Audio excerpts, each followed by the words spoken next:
Hey, what's up guys, it's Bakes and thank you for joining me again for one of my random horror reviews. Today's movie is one that I have seen once before, so this was actually a second time watch, rewatching it this time. The dog's come to join me. But I do remember really enjoying this movie, so I was excited to check it out again. It's an Aussie movie, so representing us Australians here. From the year 2020, the film is called Relic. So before we get into my thoughts of this one, we'll quickly go through the plot. So in this movie, we have a grandmother, mother, and granddaughter. So 3 generations of this family. And at the start of the movie, the grandmother goes missing from her countryside house. The mother and the granddaughter show up to sort of piece together what's happened to her.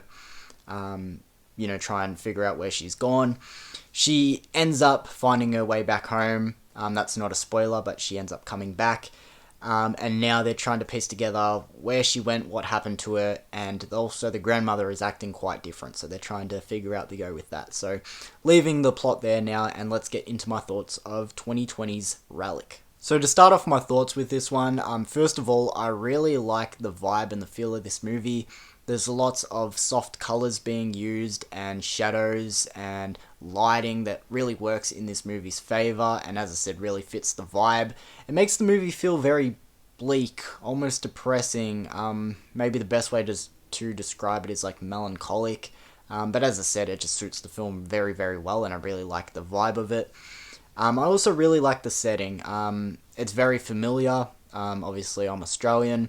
I don't live off in the country. I live in the suburbs, but I have a lot of family and have grown up, spending a lot of time in the country as well. So just having such a familiar setting is a nice change of pace because, we all watch movies that are predominantly from Hollywood, and it's just nice to sometimes come back to something that feels a little bit more familiar. This was your typical cold Aussie winter countryside sort of vibe. Very much enjoyed the setting in this one as well. To not beat around the bush, I really like the commentary and metaphors in this movie. I'm going to try to not spoil it and not get into it too much, but I really do appreciate the commentary and metaphors that are being represented in this movie. I found that to be something that stuck with me from the first time watching this movie, all the way to revisiting it this time now. I think it's something that will relate to a lot of people. As I said, I'm not going to try and get too much into it, but there are a lot of aspects to this movie, obviously, that I enjoy. Now, another thing that I really like about this movie is honestly how simple it is. There are no big reveals happening or these big extravagant set pieces or scenes. This movie is very simple, to the point where I can see a lot of people having a problem with this movie because it's too slow. To me, that's not a problem. This movie's only 89 minutes, so the runtime isn't too long, but all that aside, I feel like this movie flies by. I have no problem with the pacing. I don't feel like it's too slow. I can understand someone's point of view, but that's not an issue for me.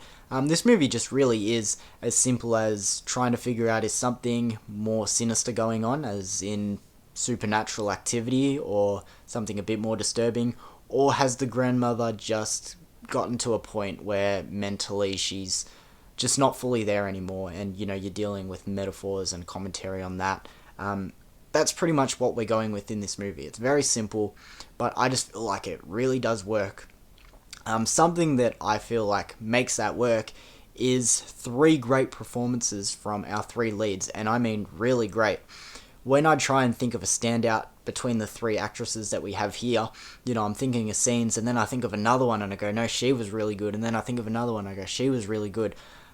So I really can't pick out a standout between these 3 because they just do a great job, and that really helps when they are pretty much the 3 characters that we're stuck with in this movie. It's a very small cast, but majority of the runtime is spent with these 3. But I am going to highlight the grandmother.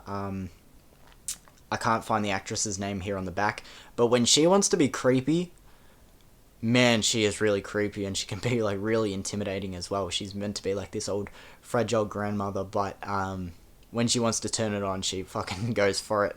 That scene where she flips on the granddaughter, that like gave me chills from the first time I saw it. I remembered it, revisiting it this time as well. Sorry, the dog's come back in, but yeah, because her and the mum are butting heads, through the first half of this movie, and her and the granddaughter sort of got each other's back.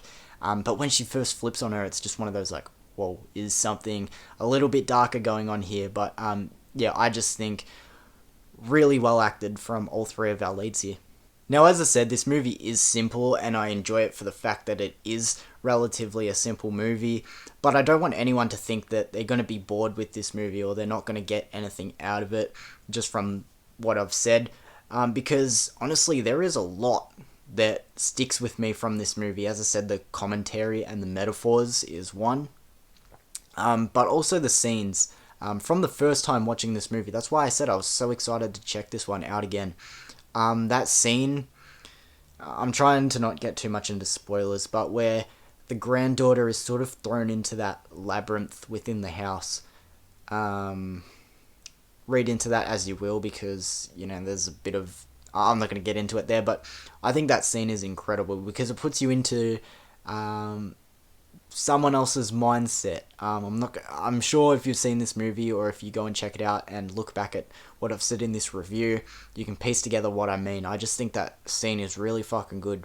Not to mention the closing scene / final shot in this movie, also really impactful and one that stuck with me again from the first time watching this movie. So I really do feel like there's a lot to enjoy with this movie.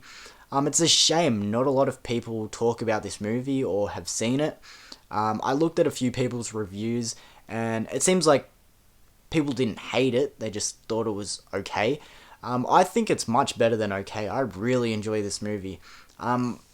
I would compare this to something like The Babadook. A lot of people like to hype up The Babadook and talk about how good it is. Arguably, I think I might like this one more. The Babadook is a movie that's grown on me. I've done a review of that, so you can go check that out as well. But I see a lot of similarities between those two movies, not just because they're both Australian, but a lot of the tones and the use of commentary and metaphors and stuff like that. Yes, they're different in aspects, but as I said, there's a lot of similarities there as well. So maybe if you haven't seen this movie and you like The Babadook, give it a chance. But I'm getting off topic. I really do enjoy this movie. I feel like it is really slept on. I'm going to give Relic from 2020 an 8 out of 10. I really do enjoy this movie, and yeah, if you haven't seen it, do yourself a favour. Like, as I said, even the cover, I'm going to be perfectly honest. I'm not saying it's a bad cover, but it does sort of look like one of those ones that, you pull out of bargain bins and you're like, oh, what is this? I'll give it a shot. But yeah, I mean, this movie is, like, genuinely, in my opinion, really good, so I'd like to see more people check this one out. So thank you guys for joining me for this random horror review. If you have seen this movie, let me know your thoughts on it. Maybe more people have seen it. It's just a matter of, as I said, maybe just a lot of people aren't talking about it, or, didn't really care to talk about it. Just wasn't really their thing. But I really enjoyed this movie. It's one that I would like to hear more people talk about. As I said, I see a lot of similarities with a movie like The Babadook. I spoke about in my review of The Babadook. That was a movie that I didn't like. Didn't like at first. I was probably just too young to understand the commentary and metaphors in that one, but it's grown on me. But this one I loved from the first time I seen it, and rewatching it this time, I loved it just as much, maybe even more. Really good movie. Definitely a slept-on one, so if you haven't seen it, I recommend it. Check it out. But thank you for joining me for another random horror review, guys, and I'm sure I'll see you for another video soon. Peace.